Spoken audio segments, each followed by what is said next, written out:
রহস্যময় পারিবারিক অ্যাডভেঞ্চার। আমার ছেলে আমাকে দিয়ে তার ঘর সাজাতে চায়। ছেলে নতুন চাকরি পেয়েছে। নিজের জন্য একটা ফ্ল্যাট ভাড়া নিয়েছে। আমাকে নিয়ে গিয়ে বলল, মা, তুমি আমার ঘর সাজিয়ে দাও। আমি খুশি হয়ে ঘর দেখতে লাগলাম। হঠাৎ সে আমাকে বেডরুমে নিয়ে গিয়ে বলল, এটা আমাদের ঘর। আমি অবাক হয়ে বললাম, আমাদের? সে হেসে বলল, হ্যাঁ মা, আমি চাই তুমি আমার সাথে এখানে থাকো। আমার হৃদস্পন্দন বেড়ে গেল। সে একটা ডবল বেড দেখিয়ে বলল, এখানে আমরা দুজন ঘুমাব। আমি কাঁপতে কাঁপতে বললাম, এটা ঠিক নয়। কিন্তু সে আমার হাত ধরে বলল, মা, আমি তোমাকে ভালোবাসি। স্বামী যেমন স্ত্রীকে ভালোবাসে। আমার গলা শুকিয়ে গেল।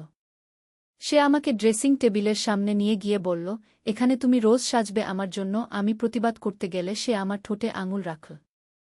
শুধু শোনো মা, আমি তোর জন্য সবকিছু রেডি করেছি। সে ওয়ার্ড্রোব খুলে দেখাল অনেক শাড়ি। এগুলো সব তোর জন্য কিনেছি। আমার চোখ জ্বলে ভরে গেল। সে আমার কাঁধে হাত রেখে বলল, মা, এই ঘরে আমরা স্বামী স্ত্রীর মতো থাকব। আমি তার হাত সরিয়ে দিতে চাইলে সে আমাকে জড়িয়ে ধরল। আমি জানি তুমি রাজি। তোর চোখে আমি দেখেছি। আমার পুরো শরীর কাঁপছিল। সে আমার কপালে চুমু দিয়ে বলল, মা, এই ঘরই আমাদের স্বর্গ। জানালা দিয়ে সন্ধ্যার আলো ঘরে এসে পড়ছিল। সে আমার হাত নিয়ে বলল, মা, আমাদের নতুন জীবন শুরু হোক এই ঘর থেকে। এই গল্পটি সম্পূর্ণ শুনলে আপনাদের পানি অটোমেটিক বের হয়ে যাবে। সো যত দ্রুত সম্ভব হাতের কাছে টিস্যু নিয়ে বসে পড়ো। বিছানার চাদর যেন নষ্ট না হয় সেটা সম্পূর্ণ খেয়াল রাখার অনুরোধ জানিয়ে গল্পটি এখন শুরু করব। তার আগে সর্বশেষ অনুরোধ, দয়া করে এমন পানি বের করার গল্প নিয়মিত শুনতে আমাদের চ্যানেলটি সকলেই সাবস্ক্রাইব করুন। ধন্যবাদ। হ্যালো বন্ধুরা, আমার নাম মিতালি বন্দ্যোপাধ্যায়। আমার বয়স ৩৯ বছর। আমার স্বামীর নাম প্রদীপ বন্দ্যোপাধ্যায়, বয়স ৫২ বছর। আমাদের ২ সন্তান, রাহুল আর পূজা। রাহুল ২১ বছর বয়সী, ইউনিভার্সিটিতে পড়ে। পূজা ১৪ বছর বয়সী, স্কুলে যায়। গত মাসে রাহুল একটা বড় কোম্পানিতে সফটওয়্যার ইঞ্জিনিয়ার হিসেবে চাকরি পেয়েছে। আমরা সবাই খুব খুশি হয়েছিলাম। রাহুল আমাদের বলেছিল যে সে শহরের অন্য প্রান্তে একটা সুন্দর ফ্ল্যাট ভাড়া নিয়েছে। আমি তখনই বুঝতে পারছিলাম যে আমার ছেলে এখন আর ছোট নেই। কিন্তু মায়ের মন তো আর সহজে মানতে চায় না। গত শনিবার সকালে রাহুল আমাকে বলল, মা, তুমি আমার সাথে আমার নতুন ফ্ল্যাট দেখতে চলো। আমি চাই তুমি আমার ঘর সাজিয়ে দাও। আমার মন ভালো হয়ে গেল। ছেলে এখনও মায়ের সাহায্য চায়। আমি সাথে সাথে রাজি হয়ে গেলাম। আমরা দুজনে মিলে বাসে চড়ে রাহুলের নতুন এলাকায় পৌঁছালাম। এলাকাটা বেশ ভালো। উঁচু উঁচু বিল্ডিং, চওড়া রাস্তা। রাহুলের ফ্ল্যাটটা ৭ম তলায়। লিফটে করে উঠতে উঠতে আমি ভাবছিলাম ছেলে কত বড় হয়ে গেছে। ফ্ল্যাটের দরজা খুলে দিতেই আমি অবাক হয়ে গেলাম। ২ বেডরুমের একটা সুন্দর ফ্ল্যাট। বড় ড্রয়িং রুম, আলাদা রান্নাঘর। রাহুল আমাকে ঘুরিয়ে ঘুরিয়ে সব দেখাল। আমি খুশি হয়ে বললাম, বাহ রাহুল, খুব সুন্দর ফ্ল্যাট। এত বড় জায়গায় তুই একা থাকবি? রাহুল হেসে বলল, না মা, আমি একা থাকব না। আমি চাই তুমি আমার সাথে এখানে থাকো গো। আমি অবাক হয়ে বললাম, আমি? কিন্তু রাহুল, আমার তো তোর বাবা আছে, পূজা আছে। আমি কিভাবে এখানে থাকব? রাহুল আমার হাত ধরে বেডরুমের দিকে নিয়ে গেল। মা, দেখো এই ঘরটা। এটা আমাদের ঘর। আমি ভ্রু কুঁচকে বললাম, আমাদের মানে? রাহুল, তুই কি বলছিস? সে একটা বড় ডবল বেড দেখিয়ে বলল, এখানে আমরা দুজন ঘুমাব। আমার হৃদস্পন্দন বেড়ে গেল। রাহুল, এটা কি বলছিস তুই? আমি তোর মা। রাহুল আমার ২ হাত ধরে বলল, মা, আমি তোমাকে ভালোবাসি। স্বামী যেমন স্ত্রীকে ভালোবাসে সেভাবে গু। আমার গলা শুকিয়ে গেল। আমি কাঁপতে কাঁপতে বললাম, রাহুল, তুই কি বলছিস? এটা তো ঠিক নয় গি।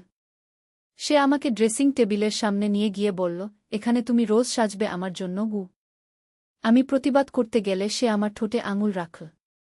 শুধু শোনো মা, আমি তোর জন্য সবকিছু রেডি করেছি। সে ওয়ার্ড্রোব খুলে দেখাল অনেক শাড়ি। এগুলো সব তোর জন্য কিনেছি গু। আমার চোখ জ্বলে ভরে গেল।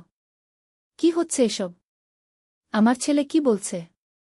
রাহুল আমার কাঁধে হাত রেখে বলল, মা, এই ঘরে আমরা স্বামী স্ত্রীর মতো থাকব।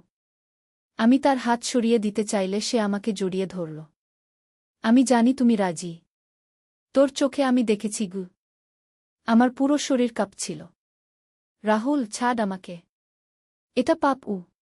সে আমার কপালে চুমু দিয়ে বলল, মা, এই ঘরই আমাদের স্বর্গ। জানালা দিয়ে সন্ধ্যার আলো ঘরে এসে পড়ছিল। সে আমার হাত নিয়ে বলল, মা, আমাদের নতুন জীবন শুরু হোক এই ঘর থেকে গু। আমি কাঁদতে কাঁদতে বললাম, রাহুল, তুই কি করছিস? আমি তোর মা।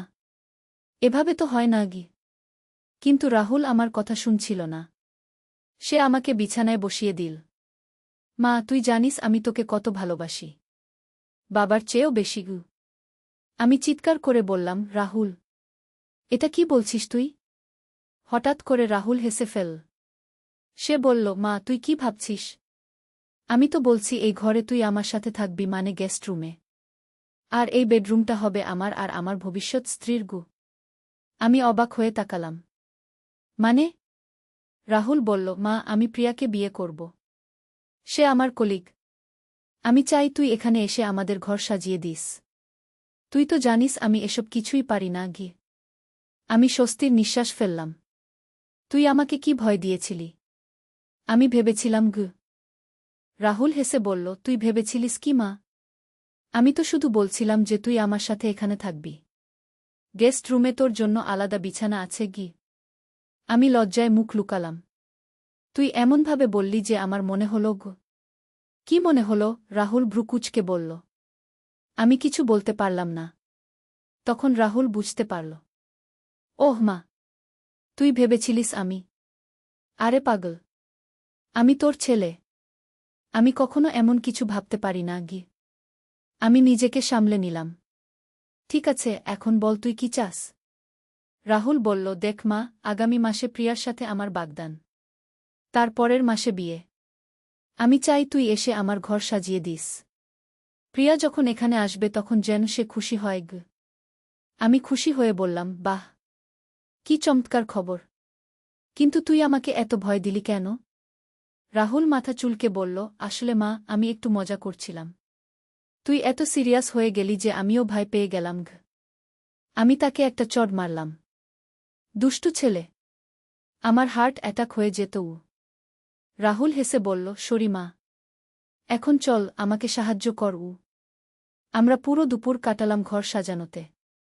রাহুল প্রিয়ার পছন্দের কথা মাথায় রেখে রঙের কম্বিনেশন ঠিক করল। আমি পর্দা আর বেডশিট কেনার জন্য একটা তালিকা বানালাম। 3 ঘন্টা পর যখন আমরা কাজ শেষ করলাম তখন ঘরটা দেখে মনে হচ্ছিল একটা সিনেমার সেট। রাহুল খুশি হয়ে আমাকে জড়িয়ে ধরল। মা, তুই সত্যিই জাদুকর। এত সুন্দর করে ঘর সাজিয়েছিস। আমি বললাম, এখন প্রিয়াকে ডেকে আনিস। দেখি সে কেমন লাগে গি। রাহুল বলল, আসলে মা, প্রিয়া এক্ষুনি আসছে। আমি তাকে বলেছি 3টায়। ঠিক তখনই দরজায় কলিং বেল বাজল। রাহুল দৌড়ে গিয়ে দরজা খুল। একটা সুন্দর মেয়ে ঢুকল। লম্বা চুল, বড় বড় চোখ। সে আমাকে দেখে প্রণাম করল। নমস্কার আন্টি। আমি প্রিয়া গু। আমি তাকে আশীর্বাদ করলাম। খুব সুন্দর মেয়ে। রাহুল ভালো পছন্দ করেছে গি। প্রিয়া ঘর দেখে অবাক হয়ে গেল। ওয়াও, এত সুন্দর। কে সাজিয়েছে? রাহুল গর্বের সাথে বলল, আমার মা গু। প্রিয়া আমার পায়ে হাত দিয়ে বলল, আন্টি, আপনি সত্যিই অসাধারণ। আমি এমন সুন্দর ঘর কখনো দেখিনি গু। আমার মন ভরে গেল। কিন্তু হঠাৎ করে একটা অদ্ভুত ব্যাপার হল। ড্রয়িং রুমের টেবিলের উপর আমি একটা পুরানো ডায়েরি দেখতে পেলাম। কালো চামড়ার মলাটে সোনালি অক্ষরে লেখা ঘু রহস্য। আমি কৌতূহলী হয়ে জিজ্ঞেস করলাম, রাহুল, এই ডায়েরিটা কার?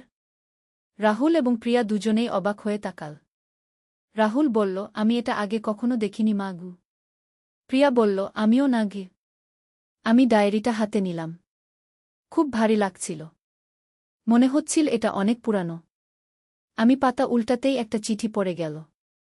চিঠিতে লেখা ছিল, যে এই ডায়েরি খুঁজে পাবে সে এক অভূতপূর্ব রহস্যের সন্ধান পাবে। এই ফ্ল্যাটের নিচে রয়েছে একটি গুপ্ত সুড়ঙ্গ। সেই সুড়ঙ্গের শেষে রয়েছে একটি গুপ্তধন গু। আমরা 3জনেই চিঠিটা পড়ে অবাক হয়ে গেলাম। প্রিয়া বলল, এটা কি সত্যি নাকি কেউ মজা করছে? রাহুল বলল, আমি জানি না। কিন্তু দেখা যাক। আমি ডায়েরি খুলে পড়তে শুরু করলাম। প্রথম পাতায় লেখা ছিল, আমার নাম রঞ্জন মুখার্জি। আমি এই ফ্ল্যাটের আগের মালিক। 21 বছর আগে আমি এই ফ্ল্যাটে থাকতাম। আমার স্ত্রী সুমিত্রা আর ছেলে অভিজিৎ। একদিন আমি আমাদের বাড়ির নিচে খোঁড়াখুড়ি করতে গিয়ে একটা পুরানো সুড়ঙ্গ খুঁজে পাই। সেই সুড়ঙ্গ অনুসরণ করে আমি পৌঁছে যাই একটা গুহায়। সেই গুহায় রয়েছে একটি অমূল্য ধনভাণ্ডার গু। প্রিয়া উত্তেজিত হয়ে বলল, সত্যি? তাহলে তো আমরাও খুঁজে পেতে পারি। আমি পরের পাতা পড়লাম। কিন্তু এই ধনভাণ্ডার পাওয়ার জন্য ৩টি ধাঁধার সমাধান করতে হবে। প্রথম ধাঁধা, যেখানে সূর্য ডোবে না সেখানে খোঁজো প্রথম চাবি গু। রাহুল মাথা চুলকে বলল, সূর্য ডোবে না মানে? আমি ভাবলাম। হঠাৎ আমার মনে পড়ল। আমি বললাম, রেফ্রিজারেটর। রেফ্রিজারেটরে সবসময় আলো জ্বলে থাকে গু। আমরা ৩ জনে রান্নাঘরে গিয়ে রেফ্রিজারেটর খুললাম। ফ্রিজারের পিছনে একটা ছোট চাবি লাগানো ছিল। প্রিয়া চেঁচিয়ে বলল, পেয়েছি। আমি ডায়েরির দ্বিতীয় ধাঁধা পড়লাম। দ্বিতীয় ধাঁধা, যেখানে সময় থেমে থাকে সেখানে খোঁজো দ্বিতীয় চাবি গু। রাহুল বলল, সময় থেমে থাকে কোথায়? আমি চারদিকে তাকালাম। হঠাৎ দেওয়ালে একটা পুরানো ঘড়ি দেখতে পেলাম। ঘড়িটার কাঁটা থেমে আছে ৩:৩৫-এ। আমি ঘড়িটার পিছনে হাত দিলাম। সেখানে আরেকটা চাবি পেলাম। প্রিয়া খুশিতে লাফিয়ে উঠল। আন্টি, আপনি দারুণ। আমি তৃতীয় ধাঁধা পড়লাম। তৃতীয় ধাঁধা, যেখানে প্রতিচ্ছবি নিজেকে দেখায় সেখানে খোঁজো শেষ চাবি গু। রাহুল বলল, আয়না। বাথরুমে আয়না আছে কি? আমরা বাথরুমে গেলাম।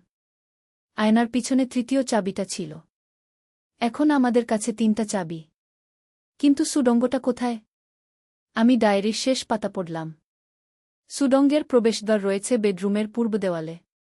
৩টি চাবি একসাথে ব্যবহার করলে দেওয়াল খুলে যাবে গু। আমরা বেডরুমে গেলাম। পূর্ব দেওয়ালে খুঁটিয়ে দেখলাম।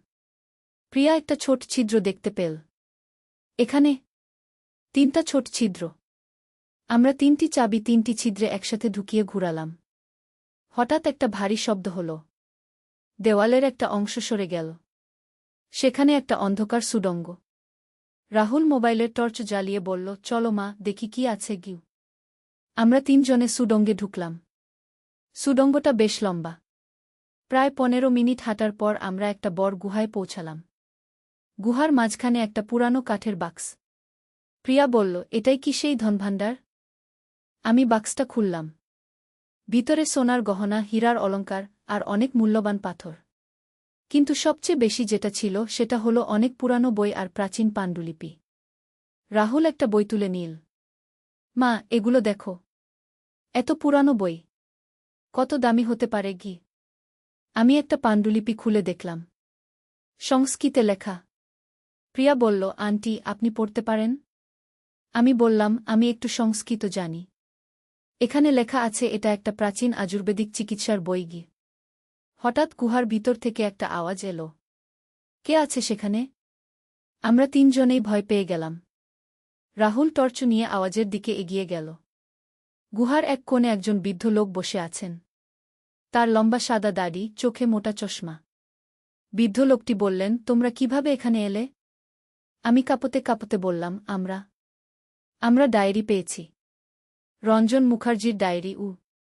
বৃদ্ধ লোকটি হেসে উঠলেন। আহ, রঞ্জনের ডায়েরি। আমিই তো রঞ্জন মুখার্জি গো। আমরা অবাক হয়ে তাকালাম। প্রিয়া বলল, কিন্তু আপনি তো ২১ বছর আগে এই ফ্ল্যাট ছেড়েছেন গু। রঞ্জনবাবু বললেন, হ্যাঁ, ছেড়েছি। কিন্তু এই গুহায় আমি গবেষণা করছি। এই প্রাচীন বইগুলো নিয়ে কি? রাহুল জিজ্ঞেস করল, কিন্তু আপনার পরিবার? রঞ্জনবাবু দুঃখের সাথে বললেন, আমার স্ত্রী সুমিত্রা মারা গেছে ১০ বছর আগে। ছেলে অভিজিৎ বিদেশে থাকে। আমি একা হয়ে গেছি।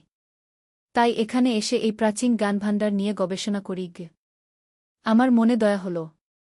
আমি বললাম, আপনি একা এখানে থাকেন? খাওয়া দাওয়া কি করেন? রঞ্জনবাবু বললেন, আমার কিছু বন্ধু আছে। তারা মাঝে মাঝে খাবার দিয়ে যায়। আর এই গুহায় একটা ছোট রান্নাঘর আছে গি। তিনি আমাদের গুহার অন্য অংশ দেখালেন। সত্যিই একটা ছোট রান্নাঘর, একটা বিছানা আর অনেক বই। প্রিয়া বলল, কাকু, আপনি কি গবেষণা করেন? রঞ্জনবাবু একটা বই তুলে নিয়ে বললেন, এই বইগুলোতে প্রাচীন ভারতীয় চিকিৎসাবিদ্যার অনেক গোপন তথ্য আছে। এমন সব ওষুধের ফর্মুলা যা আধুনিক যুগে হারিয়ে গেছে গু। রাহুল উৎসাহিত হয়ে বলল, সেটা তো দারুণ। আপনি এগুলো মানুষের কাজে লাগাতে পারেন গু। রঞ্জনবাবু দুঃখের সাথে বললেন, আমি চেষ্টা করেছি। কিন্তু কেউ বিশ্বাস করে না। সবাই বলে এগুলো অন্ধবিশ্বাস গু। আমি বললাম, আপনি একবার চেষ্টা করে দেখুন না। আমার এক বান্ধবী আছে, সে ডাক্তার। তার সাথে আলোচনা করতে পারেন উ। রঞ্জনবাবুর চোখে আসার আলো ফুটল। সত্যি? তুমি সাহায্য করবে? আমি বললাম, অবশ্যই। আপনি এভাবে একা একা এখানে পড়ে থাকবেন কেন? প্রিয়া বলল, কাকু, আপনি রাহুলের ফ্ল্যাটে এসে থাকুন। আমরা আপনার গবেষণায় সাহায্য করব উ। রঞ্জনবাবু আবেগে কেঁদে ফেললেন। এতদিন পর কেউ আমার কথা বিশ্বাস করল উ। রাহুল বলল, কাকু, আপনি আমাদের পরিবারের সদস্য হয়ে যান। আমার বাবা মা আপনাকে নিজের বাবার মতো দেখবে গু। আমরা রঞ্জনবাবুকে নিয়ে গুহা থেকে বেরিয়ে এলাম। তিনি তার সব বই আর গবেষণার কাগজপত্র নিয়ে এলেন। ফ্ল্যাটে ফিরে এসে আমি রঞ্জনবাবুকে গেস্ট রুমে থাকার ব্যবস্থা করলাম। প্রিয়া চা বানিয়ে আনল। রঞ্জনবাবু বললেন, তোমরা জানো, এই ধনভাণ্ডারের আসল মূল্য সোনাহীরাতে নয়, এই গানে। এই বইগুলোতে এমন সব ওষুধের কথা লেখা আছে যা ক্যান্সার, ডায়াবেটিস, হার্টের অসুখ সব সারাতে পারে গু। আমি অবাক হয়ে বললাম, সত্যি? তিনি একটা বই খুলে দেখালেন। দেখো, এখানে লেখা আছে নিমপাতা, হলুদ আর মধুর একটা বিশেষ মিশ্রণের কথা। এটা খেলে ডায়াবেটিস সম্পূর্ণ সেরে যায় উ। প্রিয়া বলল, কাকু, আমার দাদুর ডায়াবেটিস আছে। আমি কি এই ওষুধ বানিয়ে দিতে পারি? রঞ্জনবাবু বললেন, অবশ্যই। কিন্তু সঠিক পরিমাণ আর পদ্ধতি জানতে হবে গু। পরের কয়েক ঘণ্টা আমরা রঞ্জনবাবুর সাথে বসে এই প্রাচীন চিকিৎসাবিদ্যা নিয়ে আলোচনা করলাম। তিনি আমাদের অনেক কিছু শেখালেন। সন্ধ্যার সময় আমরা বাড়ি ফেরার জন্য প্রস্তুত হলাম। রঞ্জনবাবু বললেন, আমি কাল তোমাদের বাড়িতে যাব। তোমাদের পরিবারের সাথে দেখা করব উ। আমি বললাম, অবশ্যই। আমার স্বামী আর মেয়ে আপনার সাথে পরিচিত হতে খুশি হবে গু। বাড়ি ফেরার পথে রাহুল বলল, মা, আজ কি দারুণ একটা দিন কাটল। আমি নতুন একটা ফ্ল্যাট পেয়েছি, প্রিয়ার সাথে বাগদান ঠিক হয়েছে, আর একজন জ্ঞানী মানুষের সাথে পরিচয় হয়েছে গু। প্রিয়া বলল, আন্টি, আপনার বুদ্ধি দেখে আমি অবাক। আপনি না থাকলে আমরা কখনোই এই রহস্যের সমাধান করতে পারতাম না গে। আমি বললাম, এটাই তো পারিবারিক ভালোবাসার শক্তি। আমরা একসাথে থাকলে কোনো রহস্যই অমীমাংসিত থাকে না গে। বাড়ি পৌঁছে আমি প্রদীপকে আর পূজাকে সব ঘটনা বললাম। তারা শুনে অবাক হয়ে গেল। প্রদীপ বলল, তুমি ঠিক কাজটা করেছ। বৃদ্ধ মানুষটার সাহায্য করা উচিত কে। পূজা উত্তেজিত হয়ে বলল, মা, আমিও কাল রঞ্জন কাকুর সাথে দেখা করব।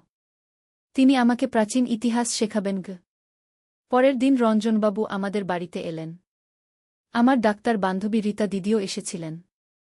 রঞ্জনবাবু তার গবেষণার কথা বললেন। রীতা দিদি শুনে বললেন, এটা তো দারুণ। আমি আমার হাসপাতালে এই বিষয়ে একটা রিসার্চ টিম বানাতে পারি উ। রঞ্জনবাবু খুশি হয়ে বললেন, আমার সারা জীবনের স্বপ্ন এটাই ছিল, এই প্রাচীন জ্ঞান মানুষের কাজে লাগানো গ। আমি বললাম, এখন থেকে আপনি আমাদের পরিবারের সদস্য। আপনার কোনো অভাব হবে না গি। রঞ্জনবাবু আবেগে কেঁদে ফেললেন। এতদিন আমি ভেবেছিলাম আমার জীবনটা বৃথা গেছে। কিন্তু আজ বুঝলাম ঈশ্বর আমাকে তোমাদের কাছে পাঠিয়েছেন গু। পরের সপ্তাহে রঞ্জনবাবু রীতা দিদির হাসপাতালে গিয়ে তার গবেষণা উপস্থাপনা করলেন। ডাক্তাররা তার জ্ঞান দেখে অবাক হয়ে গেলেন। মাস খানেকের মধ্যে রঞ্জনবাবুর গবেষণা নিয়ে একটা বড় প্রজেক্ট শুরু হল। সরকারি স্বীকৃতিও পেল। রাহুল আর প্রিয়ার বিয়ে হল গত মাসে। রঞ্জনবাবু তাদের আশীর্বাদ করলেন। বিয়ের অনুষ্ঠানে তিনি প্রাচীন বৈদিক মন্ত্র পড়ে দিলেন। আজ যখন আমি এই গল্পটা বলছি, তখন রঞ্জনবাবু আমাদের বাড়িতেই থাকেন। তিনি পূজাকে সংস্কৃত আর প্রাচীন ইতিহাস শেখান। প্রদীপ তার সাথে দাবা খেলে। আর আমি তার জন্য রোজ তার পছন্দের খাবার রান্না করি। রাহুল আর প্রিয়া এখন তাদের নতুন ফ্ল্যাটে খুশিতে থাকে। রঞ্জনবাবুর আশীর্বাদে তাদের সংসারে কোনো অভাব নেই। কিন্তু সবচেয়ে বড় কথা হল, রঞ্জনবাবুর গবেষণার ফলে এখন অনেক দুরারোগ্য ব্যাধির চিকিৎসা সম্ভব হয়েছে। তার আবিষ্কৃত ওষুধে শত শত মানুষ সুস্থ হয়েছে। গত সপ্তাহে রঞ্জনবাবু একটা জাতীয় পুরস্কার পেয়েছেন। আমরা সবাই গর্বিত। আর সেই গুপ্ত সুড়ঙ্গ? সেটা এখন একটা গবেষণাগার। রঞ্জনবাবু সেখানে নতুন নতুন ওষুধ আবিষ্কার করেন। প্রিয়া গত মাসে জানিয়েছে যে তারা শীঘ্রই একটা সন্তানের জন্ম দেবে। রঞ্জনবাবু তাদের জন্য বিশেষ আয়ুর্বেদিক ওষুধ তৈরি করেছেন যাতে মা আর বাচ্চা দুজনেই সুস্থ থাকে। কখনো কখনো ভাবি, রাহুলের সেই দিনের মজার কথাগুলো না থাকলে আমরা হয়তো কখনোই রঞ্জনবাবুর সাথে পরিচিত হতাম না। আর তাহলে এত মানুষ তার গবেষণার উপকার পেত না। জীবনে কত অদ্ভুত সব ঘটনা ঘটে। যেটাকে প্রথমে ভয়ঙ্কর মনে হয় সেটাই পরে আশীর্বাদ হয়ে দাঁড়ায়। আজ সকালে রঞ্জনবাবু আমাকে বললেন, মিতালি, তোমাদের পরিবার আমার জীবনে আলো নিয়ে এসেছে। আমি আমার গবেষণার সব অধিকার তোমাদের নামে লিখে দিতে চাই। আমি বললাম, না না, এটা আপনার পরিশ্রমের ফল। আমরা শুধু আপনার পাশে আছি। কিন্তু তিনি বললেন, একটা পরিবার পেয়ে আমি কৃতজ্ঞ। এখন আমার মরে যাওয়ার আগে আমার জ্ঞান যে সঠিক হাতে পৌঁছাবে সেটা নিশ্চিত।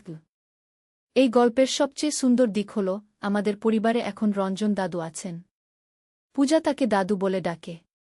প্রদীপ তার সাথে সন্ধেবেলা বারান্দায় বসে আড্ডা দেয়া।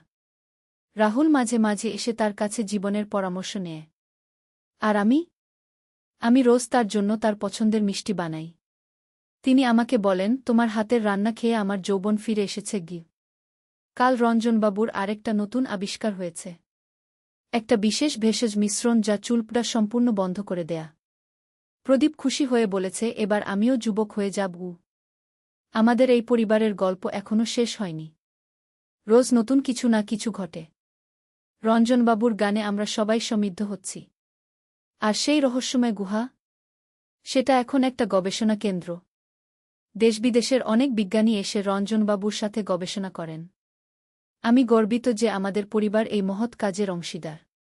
আর রাহুলের সেই প্রথম দিনের কথাগুলো এখন আমাদের হাসির উপাদান।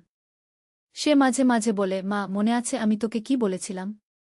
আমি লজ্জায় বলি, ও কথা আর বলিস না। কিন্তু সত্যি কথা হল, সেই দিন না হলে আজকের এই সুখের জীবন পেতাম না। গত সপ্তাহে প্রিয়া আমাকে বলেছিল, মা, আমি যখন মা হব তখন আপনি আমাকে শেখাবেন কিভাবে সন্তানকে সঠিক পথে পরিচালিত করতে হয়।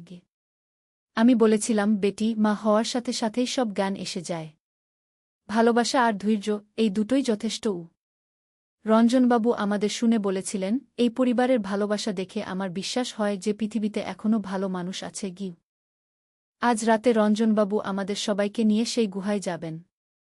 তিনি একটা বিশেষ অনুষ্ঠানের আয়োজন করেছেন। তিনি বলেছেন, আমি আমার সব জ্ঞান তোমাদের মধ্যে ভাগ করে দিতে চাই। এই গল্পের শেষ এখানেই। কিন্তু আমাদের পারিবারিক অ্যাডভেঞ্চার এখনও চলমান। কে জানে আগামীকাল আর কি রহস্যের সম্মুখীন হব আমরা। তবে একটা কথা নিশ্চিত, যতক্ষণ আমরা একসাথে আছি, কোনো রহস্যই আমাদের হারাতে পারবে না। আর রঞ্জনবাবুর মতো জ্ঞানী মানুষ আমাদের পাশে থাকলে আমরা পৃথিবীর যে কোনো সমস্যার সমাধান করতে পারি। আমাদের এই পারিবারিক ভালোবাসার গল্প হয়তো অনেকের কাছে অবিশ্বাস্য মনে হবে। কিন্তু যারা পারিবারিক বন্ধনের শক্তি জানে, তারা বুঝবে যে ভালোবাসা দিয়ে সব অসম্ভবকে সম্ভব করা যায়।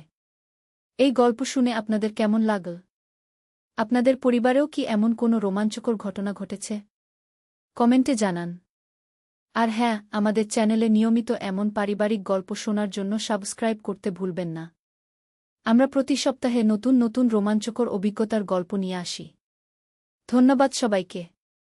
ভালো থাকবেন। আল্লাহর রহমতে পথ খোঁজা। প্রথম অধ্যায়, অন্ধকারের দিন। রাসেল নামের একটি ছেলে ছিল। বয়স তার মাত্র 25 বছর। ঢাকা শহরের একটা ছোট্ট বস্তিতে তার মা আর ছোট বোনকে নিয়ে থাকত। বাবা মারা গিয়েছিল যখন রাসেলের বয়স মাত্র 15। সেই থেকে পরিবারের একমাত্র উপার্জনকারী ছিল রাসেল। রাসেল প্রতিদিন ভোর 5টায় উঠত। ফজরের নামাজ পড়ে বাজারে সবজি বিক্রি করত। দুপুরে একটু বিশ্রাম নিয়ে বিকেলে একটা দোকানে কাজ করত। রাতে বাড়ি ফিরে মাগরিবের নামাজ পড়ে মাকে সাহায্য করত। এভাবেই কেটে যাচ্ছিল তার দিনগুলো। একদিন সকালে যখন রাসেল বাজারে যাওয়ার জন্য প্রস্তুত হচ্ছিল, তখন তার মা ডাকল, রাসেল, একটু এদিকে আয়। রাসেল মায়ের কাছে গেল। মা তার হাত ধরে বসিয়ে দিল। বেটা, তোর বাবা মারা যাওয়ার পর থেকে তুই আমাদের দেখাশোনা করছিস। আল্লাহ তোকে বরকত দিয়েছেন। কিন্তু আমি চাই তুই একটু বেশি পড়াশোনা কর। বিশ্ববিদ্যালয়ে ভর্তি হোক। আম্মা, আমি এখন কিভাবে পড়াশোনা করব? আমাদের তো খরচ চালানোই কষ্ট। মা মিষ্টি হেসে বলল, আল্লাহ যদি চান তাহলে সব পথ খুলে দেবেন। তুই চেষ্টা কর। আমি আর তোর বোন কম খেয়ে হলেও তোর পড়ার খরচ জোগাড় করব। রাসেল মায়ের কথায় খুব আবেগপ্রবণ হয়ে পড়ল। সে জানত মা কত কষ্ট করে তার জন্য এই কথাগুলো বলছে। সেই দিন থেকে রাসেল মনে মনে আল্লাহর কাছে দোয়া করতে লাগল। হে আল্লাহ, আপনি আমাকে পথ দেখান। আমি কি করব? দ্বিতীয় অধ্যায়, প্রথম পদক্ষেপ। কয়েকদিন পর রাসেল তার এক বন্ধু করিমের সাথে দেখা করল। করিম বিশ্ববিদ্যালয়ে পড়ত। করিম ভাই, আমি বিশ্ববিদ্যালয়ে ভর্তি হতে চাই। কিন্তু আমার অবস্থা তো জানেনই কি। করিম বলল, রাসেল, তুই যদি সত্যিই চাস তাহলে উপায় আছে। সান্ধ্যকালীন কোর্স আছে, সেখানে ভর্তি হতে পারিস। আর বৃত্তির জন্য আবেদন করতে পারিস। রাসেল খুব আশান্বিত হল। সে জানত এটা খুব কঠিন হবে, কিন্তু সে চেষ্টা করতে চাইল। পরের দিন জুমার নামাজের পর রাসেল খুতবা শুনল।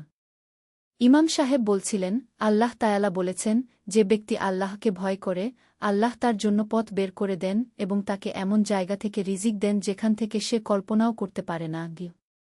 এই কথাগুলো শুনে রাসেলের মনে আরও বেশি সাহস এল। সে মনে মনে বলল, আল্লাহ, আমি আপনার উপর ভরসা রাখছি। সেই সপ্তাহেই রাসেল ভর্তির ফর্ম সংগ্রহ করল। রাতে কাজ শেষে বাড়িতে এসে পড়াশোনা করতে লাগল। মা তাকে সাহায্য করত। ছোট বোন সাবিনাও তাকে উৎসাহ দিত। তৃতীয় অধ্যায়, পরীক্ষার সময়। 2 মাস পরিশ্রমের পর ভর্তি পরীক্ষার দিন এল। রাসেল খুব ভোরে উঠে তাহাজ্জুদ পড়ল। আল্লাহর কাছে দোয়া করল, আল্লাহ, আপনি যদি চান তাহলে আমাকে সফল করুন। আর যদি এটা আমার জন্য ভালো না হয় তাহলে আমাকে অন্য পথ দেখান। পরীক্ষার হলে গিয়ে দেখল অনেক ছাত্রছাত্রী। সবার চেহারায় উদ্বেগ। রাসেল মনে মনে সূরা ফাতিহা পড়ল এবং বিসমিল্লাহ বলে পরীক্ষা শুরু করল। পরীক্ষা শেষে রাসেল বাড়ি ফিরে মাকে সব বলল। মা বলল, আল্লাহর ইচ্ছা যা হবে তাই হবে। আমরা শুধু চেষ্টা করতে পারি। ফলাফলের অপেক্ষায় ছিল রাসেল। এই সময়ে সে আরও বেশি নামাজ কালাম পড়তে লাগল। প্রতিদিন ফজরের পর কুরআন তেলাওয়াত করত। 1 সপ্তাহ পর ফলাফল বের হল। রাসেল দেখল তার নাম মেধা তালিকায় আছে। শুধু তাই নয়, সে বৃত্তিও পেয়েছে। রাসেল খুশিতে কেঁদে ফেলল। মাকে খবর দিতেই মা আল্লাহর শুকরিয়া আদায় করল। চতুর্থ অধ্যায়, নতুন চ্যালেঞ্জ। বিশ্ববিদ্যালয়ে ভর্তি হওয়ার পর রাসেলের জীবনে নতুন চ্যালেঞ্জ এল। সকালে সবজি বিক্রি করত, বিকেলে ক্লাস করত, রাতে পড়াশোনা করত। খুবই কষ্টকর ছিল। কিন্তু রাসেল হাল ছাড়ল না।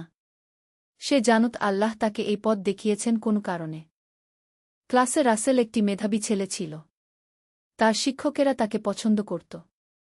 একদিন তার ইসলামের ইতিহাস বিষয়ের শিক্ষক জনাব আহমেদ সাহেব তাকে ডাকল। রাসেল, তুমি খুব ভালো ছাত্র।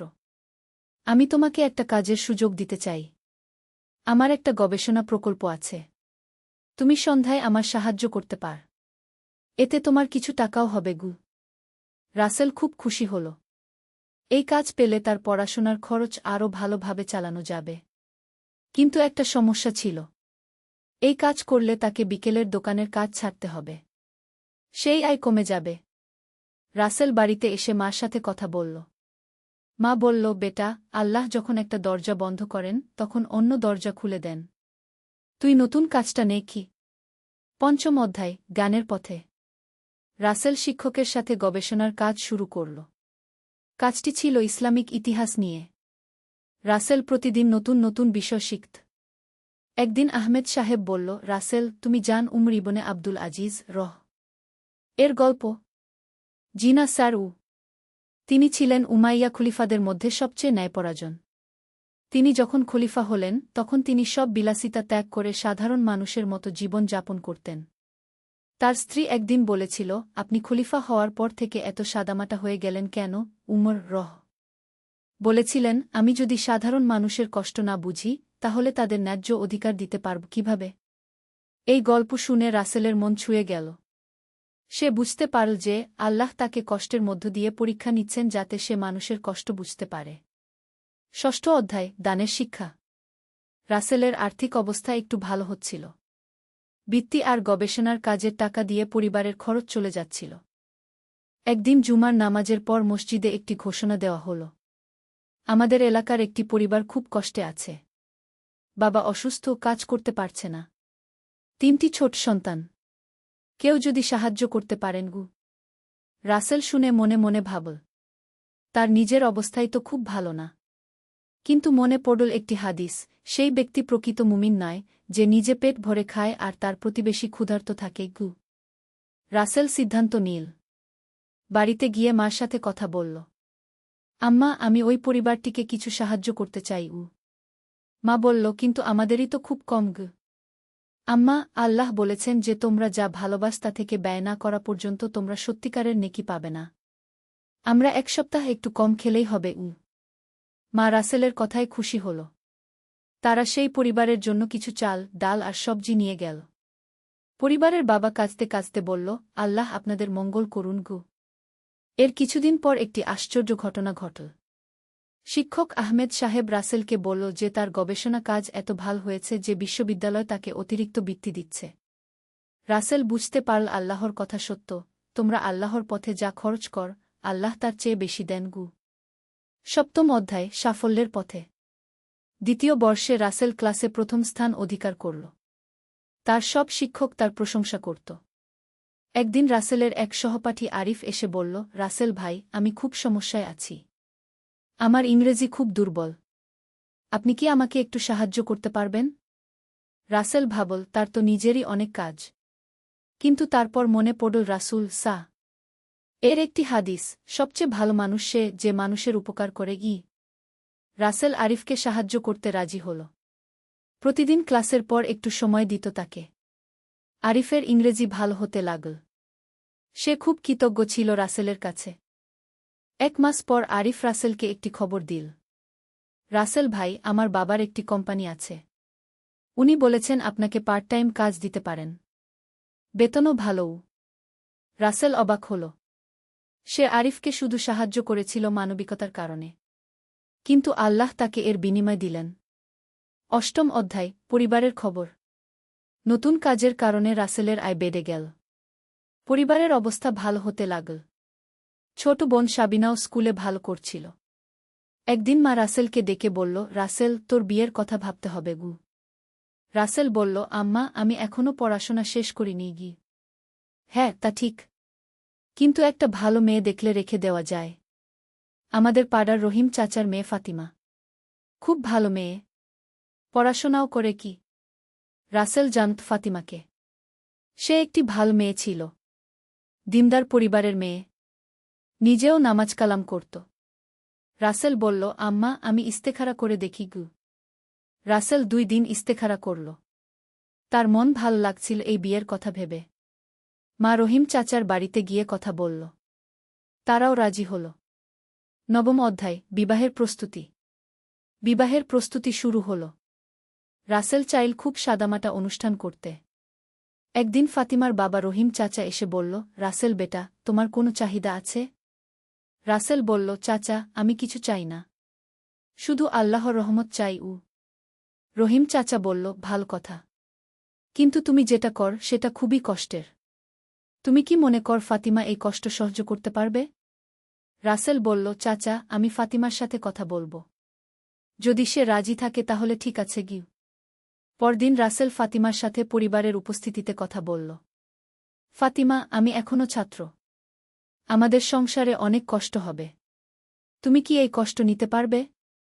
ফাতিমা মিষ্টি হেসে বলল, রাসেল ভাই, আল্লাহ যদি চান তাহলে সব কষ্ট সহজ হয়ে যাবে।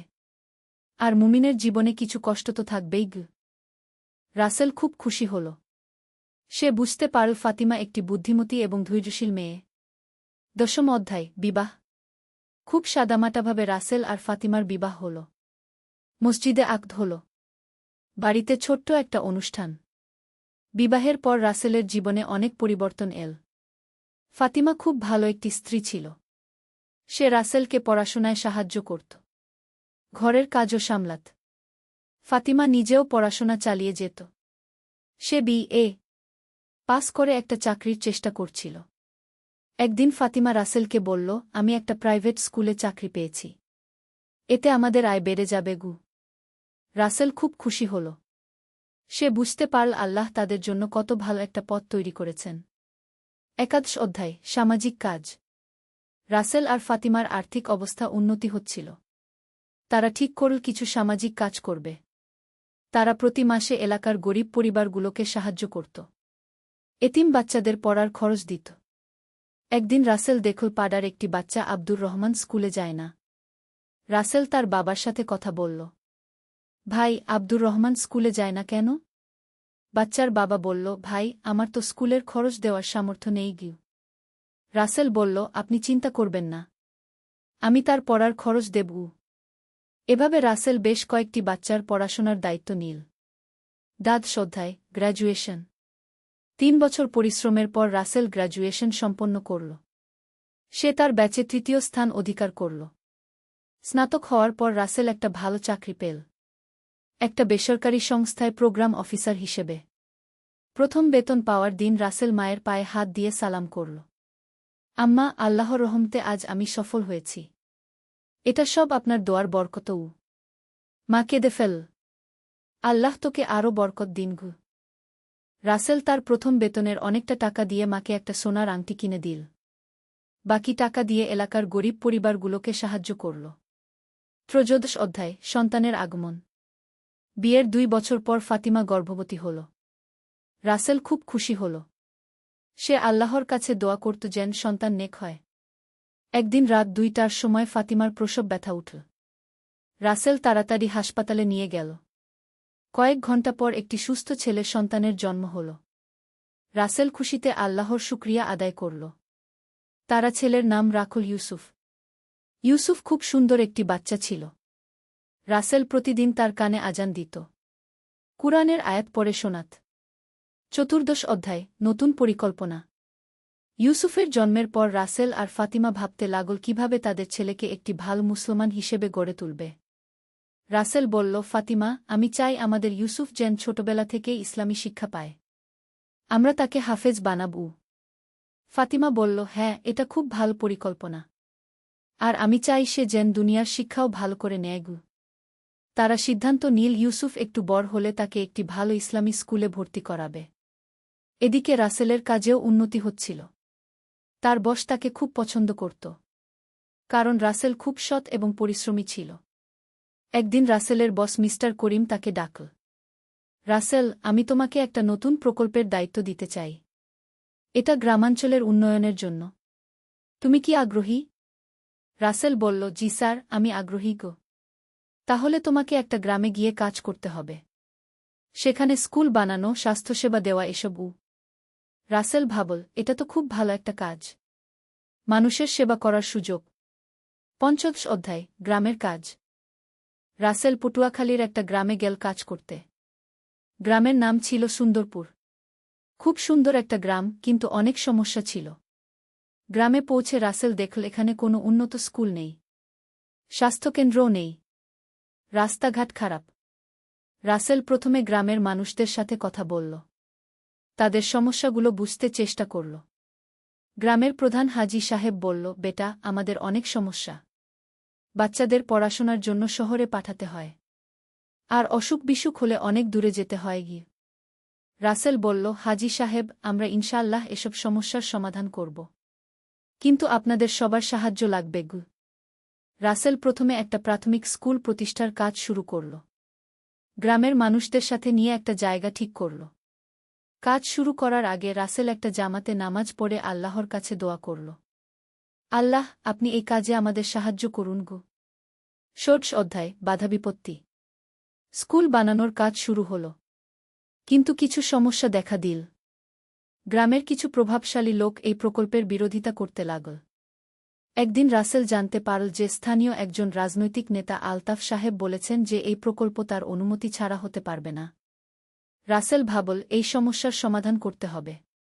সে আলতাফ সাহেবের সাথে দেখা করতে গেল। আসসালামু আলাইকুম আলতাফ ভাই। ওয়ালাইকুম আসসালাম। তুমিই নাকি ওই নতুন অফিসার? জি ভাই, আমি রাসেল। আপনার সাথে কিছু কথা বলতে চেয়েছিলাম গু। কি ব্যাপার? আমরা এই গ্রামে একটা স্কুল বানাতে চাচ্ছি। শুনলাম আপনি বিরোধিতা করছেন গু। আলতাফ সাহেব একটু রাগত স্বরে বলল, দেখ ভাই, এই এলাকায় আমার প্রভাব আছে। আমার সাথে কথা না বলে কিছু করা যায় না। রাসেল বুঝতে পারল আলতাফ সাহেব মনে করছেন তার ক্ষমতা চ্যালেঞ্জ হচ্ছে। রাসেল বিনয়ের সাথে বলল, ভাই, আমি আপনাকে অসম্মান করার জন্য আসিনি। আসলে আমি চাই আপনি এই প্রকল্পে আমাদের সাহায্য করুন। আপনার অভিজ্ঞতা আর নেতৃত্ব আমাদের অনেক কাজে লাগবে গি। আলতাফ সাহেব একটু চিন্তা করল। রাসেলের বিনয়ী আচরণে তার মন নরম হল। ঠিক আছে, আমি তোমাদের সাহায্য করব। কিন্তু সব কিছু আমার সাথে পরামর্শ করে করতে হবে গু। রাসেল খুশি হল। সে বুঝতে পারল যে বিনা আর সম্মানের মাধ্যমে অনেক সমস্যার সমাধান করা যায়। সপ্তদশ অধ্যায়, স্কুল প্রতিষ্ঠা। আলতাফ সাহেবের সহযোগিতায় স্কুল বানানোর কাজ দ্রুত এগিয়ে চল। গ্রামের সবাই মিলে হাত লাগাল। 6 মাস পর একটি সুন্দর প্রাথমিক স্কুল তৈরি হল। রাসেল ঢাকা থেকে কিছু শিক্ষক এনে নিযোগ দিল। স্কুল উদ্বোধনের দিন গ্রামের সবাই এল। হাজি সাহেব বলল, রাসেল বেটা, তুমি আমাদের গ্রামে আলো নিয়ে এসেছ। আল্লাহ তোমাকে উত্তম প্রতিদান দিন গু। রাসেলের চোখে পানি এসে গেল। সে বুঝতে পারল আল্লাহ তাকে এই কাজের জন্যই পাঠিয়েছেন। স্কুলে ভর্তির জন্য অনেক বাচ্চা এল। রাসেল দেখল যে অনেক গরিব পরিবারের বাচ্চারা বইখাতা কিনতে পারছে না। রাসেল সিদ্ধান্ত নিল যে গরিব বাচ্চাদের বিনামূল্যে বইখাতা দেবে। তার নিজের বেতনের টাকা দিয়েই এই খরচ চালাল। অষ্টাদশ অধ্যায়, স্বাস্থ্যসেবা। স্কুলের পর রাসেল গ্রামে একটা স্বাস্থ্যকেন্দ্র করার পরিকল্পনা করল। এই কাজটা আরও কঠিন ছিল। রাসেল ঢাকা গিয়ে একজন ডাক্তারের সাথে কথা বলল। ডাক্তার সাহেব বলল, আমি সপ্তাহে একবার আসতে পারব। কিন্তু একজন নার্স সব সময় থাকতে হবে গি। রাসেল গ্রামে ফিরে এসে সবার সাথে কথা বলল। গ্রামেই একটি মেয়ে ছিল সালমা, যে নার্সিং ট্রেনিং নিয়েছিল কিন্তু কাজ পাচ্ছিল না। রাসেল সালমার বাবার সাথে কথা বলল। চাচা, সালমা যদি এই স্বাস্থ্যকেন্দ্রে কাজ করে তাহলে গ্রামের অনেক উপকার হবে গ। সালমার বাবা রাজি হল। সালমাও খুশি হল যে সে নিজের গ্রামেই কাজ করতে পারবে। 3 মাস পর স্বাস্থ্যকেন্দ্র চালু হল। প্রথম দিনেই অনেক রোগী এল। একটি বুড়ি এসে রাসেলের হাত ধরে বলল, বেটা, তুমি আমাদের জন্য কি করেছ? আল্লাহ তোমার মঙ্গল করুন ঘ। 49 অধ্যায়, ব্যক্তিগত জীবনের চ্যালেঞ্জ। গ্রামে কাজ করতে গিয়ে রাসেল পরিবার থেকে দূরে থাকতে হতো। মাসে একবার বাড়ি যেত। একদিন ফাতিমা ফোন করে বলল, রাসেল, ইউসুফ তোমার জন্য খুব কাঁদে। তুমি কি একটু বেশি বাড়িতে থাকতে পার? রাসেল মনে মনে কষ্ট পেল। সে জানত পরিবারের জন্য সময় দেওয়া খুব জরুরি। কিন্তু গ্রামের কাজও ছেড়ে দেওয়া যায় না। সেই রাতে রাসেল অনেক চিন্তা করল। সে আল্লাহর কাছে দোয়া করল। আল্লাহ, আমি কি করব? পরিবারের দায়িত্ব আছে, আবার মানুষের সেবার দায়িত্বও আছে গি। পরদিন সকালে ফজরের নামাজের পর রাসেল কুরআন খুল। তার চোখে পড়ল একটা আয়াত, যে ব্যক্তি আল্লাহকে ভয় করে, আল্লাহ তার জন্য পথ বের করে দেন গু। রাসেল বুঝতে পারল আল্লাহ কোনো না কোনো উপায় করে দেবেন। সেই দিনই দুপুরে রাসেলের বস করিম সাহেব ফোন করল। রাসেল, তোমার কাজ দেখে আমি খুব খুশি। আমি চাই তুমি ঢাকায় ফিরে এস। তোমাকে প্রমোশন দেব। আর এই গ্রামের প্রকল্প তুমি ঢাকা থেকে পরিচালনা করতে পারগো। রাসেল খুব খুশি হল। এটাই ছিল তার সমস্যার সমাধান। 20 অধ্যায়, ঢাকায় প্রত্যাবর্তন। ঢাকায় ফিরে এসে রাসেল পরিবারের সাথে বেশি সময় কাটাতে পারছিল। ইউসুফ তখন 3 বছরের হয়েছে। খুব সুন্দর বাচ্চা। রাসেল প্রতিদিন ইউসুফকে কুরআনের ছোট ছোট সূরা শেখাত। আর গল্প বলত নবীদের জীবনী। একদিন ইউসুফ বলল, আব্বা, আমি বড় হয়ে আপনার মতো মানুষের সেবা করব গু। রাসেলের চোখে পানি এল। সে বুঝতে পারল সন্তানের উপর বাবার প্রভাব কত গভীর। এদিকে রাসেলের কাজেরও অনেক উন্নতি হল। সে এখন একটা বিভাগের প্রধান। অনেক প্রকল্প তার তত্ত্বাবধানে চলছে। কিন্তু সাফল্যের মধ্যেও রাসেল তার আসল লক্ষ্য ভুলে যায়নি। সে নিয়মিত দান খরাত করত। গরিব বাচ্চাদের পড়াশোনার খরচ দিত। 21 অধ্যায়, সাম্প্রদায়িক সেবা। রাসেল দেখতে পেল ঢাকা শহরেও অনেক সমস্যা আছে। বস্তিতে বসবাসকারী মানুষদের জীবনযাত্রার মান খুব খারাপ। সে তার কয়েকজন বন্ধুকে নিয়ে একটা ছোট সংগঠন তৈরি করল। নাম দিল সেবা সংস্থা গু। প্রতি শুক্রবার তারা বিভিন্ন বস্তিতে যেত। ফ্রি চিকিৎসা সেবা দিত। বাচ্চাদের পড়াশোনার ব্যবস্থা করত। একদিন রাসেল একটা বস্তিতে গিয়ে দেখল একটা বাচ্চা খুব কাঁদছে। রাসেল তার কাছে গিয়ে জিজ্ঞেস করল, কি হয়েছে বেটা? বাচ্চাটি বলল, আমার মা অসুস্থ। কিন্তু ডাক্তার দেখানোর টাকা নেই গে। রাসেল তাড়াতাড়ি বাচ্চার মাকে হাসপাতালে নিয়ে গেল। চিকিৎসার খরচ দিল। বাচ্চার মা সুস্থ হয়ে বলল, ভাই, আপনি আমার জন্য এত করলেন কেন? রাসেল বলল, আপা, আমাদের নবী সা বলেছেন মানুষের সেবা করাই আল্লাহর সেবা। ২ অধ্যায় পারিবারিক সুখ। রাসেল আর ফাতিমার সংসারে অনেক সুখ ছিল। তারা একে অপরকে সম্মান করত, একসাথে নামাজ পড়ত, কুরআন তেলাওয়াত করত। ইউসুফ এখন ৫ বছরের, খুব মেধাবী বাচ্চা। রাসেল তাকে একটা ভালো ইসলামী স্কুলে ভর্তি করিয়েছে। একদিন ইউসুফ স্কুল থেকে এসে বলল, আব্বা, আমাদের ক্লাসে একটা বাচ্চা খুব কাঁদছিল। কেন? তার বাবা মা তার স্কুলের ফি দিতে পারছে না আগে। রাসেল মুচকি হাসল। সে জানত তার সন্তান কোন দিকে যাচ্ছে। তুমি কি মনে কর আমাদের তাকে সাহায্য করা উচিত? ইউসুফ খুশি হয়ে বলল, হ্যাঁ আব্বা, আমরা তো সবসময় অন্যদের সাহায্য করি। পরদিন রাসেল স্কুলে গিয়ে সেই বাচ্চার ফি দিয়ে দিল। এদিকে ফাতিমার আবার সন্তান আসার খবর। রাসেল খুব খুশি। তারা দোয়া করছিল যেন এবারও একটা নেক সন্তান পায়। ৩ অধ্যায় ২ সন্তান। ফাতিমার একটি মেয়ে হল। নাম রাখল আয়েশা। খুব সুন্দর বাচ্চা। ইউসুফ খুব খুশি। সে প্রতিদিন ছোট বোনের যত্ন নিত। রাসেল দেখত যে ইউসুফ খুব দায়িত্বশীল একটা বাচ্চা হয়ে উঠছে। সে অন্যদের সাহায্য করতে ভালোবাসে, নামাজ কালাম নিয়মিত করে। একদিন রাসেল ইউসুফকে বলল, বেটা, তুমি বড় হয়ে কি হতে চাও? ইউসুফ বলল, আব্বা, আমি ডাক্তার হয়ে গরিব মানুষদের সেবা করতে চাই, আর কুরআনও মুখস্থ করব। রাসেল খুব গর্বিত হল। সে বুঝতে পারল তার সন্তান সঠিক পথে যাচ্ছে। ৪ অধ্যায় বড় পরিকল্পনা। রাসেল এতদিনে অনেক অভিজ্ঞতা অর্জন করেছে। সে ভাবল আরও বড় কিছু করার। সে তার কিছু বন্ধু এবং সহকর্মীদের নিয়ে একটা বড় পরিকল্পনা করল। দেশের বিভিন্ন গ্রামে স্কুল আর হাসপাতাল তৈরি করা। কিন্তু এই কাজের জন্য অনেক টাকার দরকার। রাসেল ভাবল কিভাবে ফান্ড সংগ্রহ করবে। সে বিভিন্ন ধনী ব্যক্তিদের সাথে যোগাযোগ করল। অনেকেই সাহায্য করতে রাজি হল। একদিন একজন বিজনেসম্যান হাজি করিম সাহেব রাসেলকে বলল, তুমি যে কাজ করছ এটা খুব ভালো। আমি তোমাদের নিয়মিত অনুদান দেবঘু। রাসেল খুব খুশি হল। সে বুঝতে পারল আল্লাহ তার কাজে সাহায্য করছেন। ৫ অধ্যায় সম্প্রসারণ। পরের বছর রাসেলের সংস্থা দেশের ৫টি জেলায় কাজ শুরু করল। তারা ১০০টি স্কুল আর ৫টি স্বাস্থ্যকেন্দ্র চালু করল। রাসেল প্রতি মাসে এসব জায়গা ভিজিট করত। সে দেখত যে তার কাজের প্রভাব কেমন হচ্ছে। একটা গ্রামে গিয়ে সে দেখল যে তাদের তৈরি স্কুল থেকে পাস করা একটা ছেলে এখন ডাক্তার হয়েছে। সে আবার নিজের গ্রামে ফিরে এসে মানুষের সেবা করছে। রাসেল বুঝতে পারল এটাই হল প্রকৃত সাফল্য। শুধু নিজের উন্নতি নয়, অন্যদের উন্নতিতে সাহায্য করা। ২ অধ্যায় পরবর্তী প্রজন্ম। ইউসুফ এখন ১০ বছরের। সে কুরআনের অর্ধেক মুখস্থ করে ফেলেছে। পড়াশোনাতেও খুব ভালো। আয়েশা ৫ বছরের। সেও স্কুলে ভর্তি হয়েছে। খুব মিষ্টি এবং বুদ্ধিমতী। রাসেল দেখত তার সন্তানরা অন্য বাচ্চাদের সাথে খুব ভালো ব্যবহার করে। তারা গরিব বন্ধুদের সাহায্য করে। একদিন ইউসুফ বাড়িতে এসে বলল, আব্বা, আমি আমার পকেট মানি জমিয়ে একটা গরিব বাচ্চার বই কিনে দিয়েছি। রাসেল খুশি হয়ে বলল, খুব ভালো কাজ করেছ বেটা। আল্লাহ তোমাকে বরকত দিন।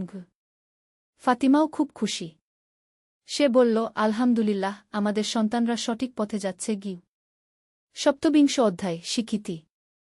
রাসেলের কাজের জন্য সে বিভিন্ন পুরস্কার পেতে লাগল। সরকার থেকেও সম্মাননা পেল। কিন্তু রাসেল কখনো গর্বিত হল না। সে সবসময় মনে রাখত যে এসব আল্লাহর রহমত।